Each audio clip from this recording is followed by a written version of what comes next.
dân ina uzaya ngai hlutu tele chung le kwa chen le ro zong zong te ke ni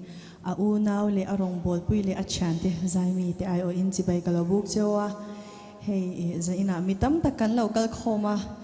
u Josepha ngai hlu vek kan ni karinga arong bol na adam lai ni arong bol na te za ina hian chhun zong pui kan du ni chuanin the Samsung A25. Now watch this really cool feature. It's called Single.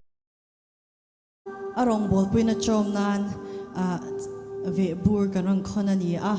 the na apya ngal han arem chang apya ngin ahma cheng som lo gp to po khan ron ti le mai ula mo ati thei rengani ti kha kalo soi du chuan zan ina kan he u Josepha share reng na kan program po hi a hlotlin na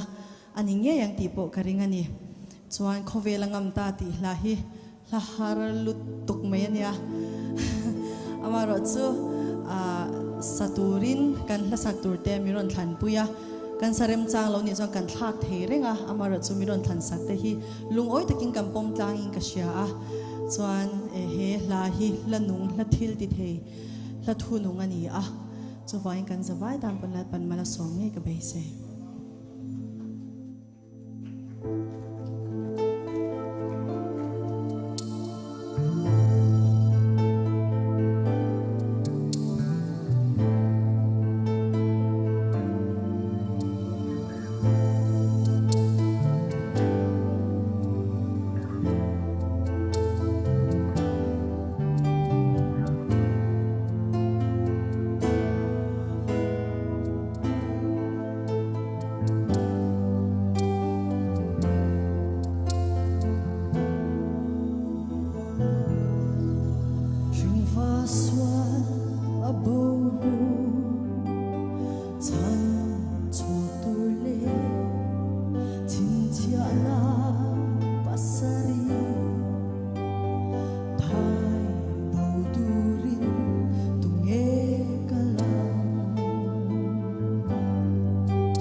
goodbye.